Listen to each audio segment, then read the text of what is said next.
Yo, what up? Back again. Got some more news. I'm sure you guys all heard Eli Manning benched.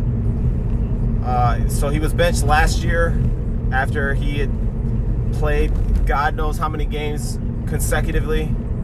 And I thought last year, I might have even did a video, or at least talked about it in one of my videos, that I thought he was, it was unfair just because they weren't going anywhere anyways. They didn't have anybody in the wings waiting to take his spot. It was kind of a stupid move to bench him last year. That was just the coach and the GM trying to save face. So this offseason they draft Jacobs from or Jones from Duke, and there was a lot of speculation that he wasn't going to be a good quarterback. Just because, you know, the conference he played in, he didn't really put up big numbers, if I remember correctly. Then the preseason came, and he actually looked really good in the preseason. He made some really good throws, but you have to ask yourself, was it because he was playing behind Eli Manning? Because honestly, although I think Eli Manning is a Hall of Famer, I don't think there's a question whether or not he's going to the Hall of Fame. But he has digressed. Probably, I'm gonna say, I had this conversation at work the other day. He's hit that. I think he's like 38 or 39. I think he's hit the wall faster than anybody that I've ever seen hit that wall before, next to his brother Peyton Manning. When Peyton Manning got hurt and came back, and even when he won the Super Bowl, he should never have won that Super Bowl. He was bailed out by his defense. I mean, that guy couldn't throw a decent pass to save his life. Eli Manning is right there behind that. Not quite as bad, but he's right there. That being said, I think I said this last week when they were playing, and Eli Manning he's terrible, absolutely terrible. And I don't think that the Giants are going anywhere. But I think that you know, if you're trying to be at least competitive, the right call was to make a change at quarterback. You have arguably the best running back in the NFL. And the last thing you want to do is waste his talents. You know what I mean? So I think making a switch to the backup was the right move to make. It might be he may have a rough year, but at least you know that that's the guy that you drafted to be the future of your franchise for the next 5, 7 years, 10 years.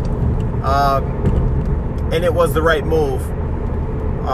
Whether or not he's productive early on, I'm going to guess no. Probably going to use a lot of Saquon Barkley.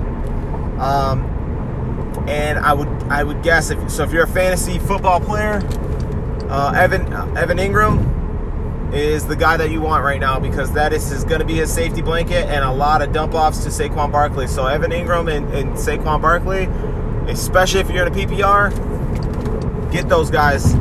Well, Saquon, I'm sure, is a first rounder anyways. But Evan Ingram, if you can finagle him or snatch him from another team, he's going to have a lot of catches. I would guess, just to make sure that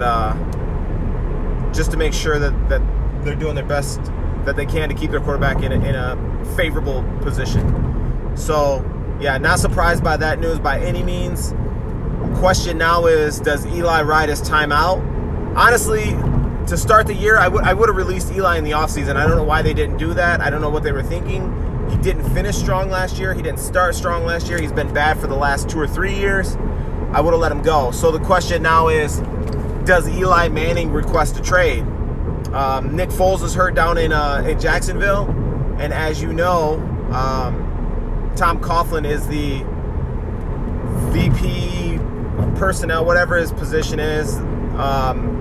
And he has a good relationship with Eli Manning. So do you bring him in and maybe, but even then I think Minshew is going to be a good quarterback. I said that in one of my other videos. What role does Eli play? Mentorship role? That's kind of, I can't see that happening. But the question now is, does he retire, or does he just stay in New York and try to mentor Daniel Jones? Fuck, I don't remember his name. Does he stay? Does he try to help mentor him? We'll see. I think the right move would probably be just to ride out his year and then retire. God, you don't want to go out like that. That's not how you really want to go out. Maybe he thinks he's got some years left. He doesn't really have a ton of weapons at the wide receiver spot. He's got Shepard. Odell Beckham's gone. I don't even know who the hell their number 2 wide receiver is. Maybe one of you Giants fans can leave a comment. Tell me what they got for receivers. Not a lot at all. Not that anybody expected New York to be competitive in the NFC East this year outside of New York fans. But, making this move just solidifies that. Same thing with Washington. I think they're done. I think Washington and New York will have a hard time winning 6 games this year. They're both terrible teams, bad teams, not a lot of personnel. So that leaves Philly and Dallas. I think the writing's in the sand for it's clear that Dallas is going to win 12 games. I mean, I wouldn't be surprised if they go 13-3 or 14-2. Philly, they're hurting. I see Deshaun Jackson. So I have Deshaun Jackson in my fantasy. I see he's out 2 weeks. Thanks a lot, Deshaun. I could have used you. I'm glad I didn't start him, actually. I think I'm going to do a video about my fantasy so I can get some help from some of you guys, some of you professionals out there who know the world of fantasy football. I almost started Deshaun Jackson last week, and good thing I didn't because he left in the first quarter. Alshon Jeffrey's hurt. They got Nelson Aguilar. He's too up and down for me. I had him a couple years ago in fantasy, maybe last year. Too up and down. Carson Wentz looks good, though. I'll tell you that. I don't give a damn what anybody says. I'm not a big Carson Wentz fan, but he looked good back there working with nothing. He doesn't have a solidified running back. I like Jordan Howard, but the way that they're using him just doesn't. He's not a true number 1. They're kind of using their running back by committee there. But I think Philadelphia, if they can get healthy, I think they're going to win 10 or 11 games. So we'll see. It's going to be tough, but I think they'll pull it out. I think they may even split with Dallas depending on how healthy they are or aren't. But I think Dallas is going to win that division easily. But yeah, Eli Manning done. Where does he go next? What do you guys think? Leave a comment. Let me know where you guys think. What happens to Eli Manning? Is he going to retire? Should he request a trade? There are a lot of openings right now for quarterbacks. But as a quarterback, you can't just pick up the playbook and roll with it the next week. So let me know what you guys think. Leave me a comment. And if you guys want to talk fantasy, let me know too. I got a couple fantasy teams in a couple leagues that I could use some assistance with. So if you're a fantasy guru, let me know and I'll make a video. But I'll talk to you guys later.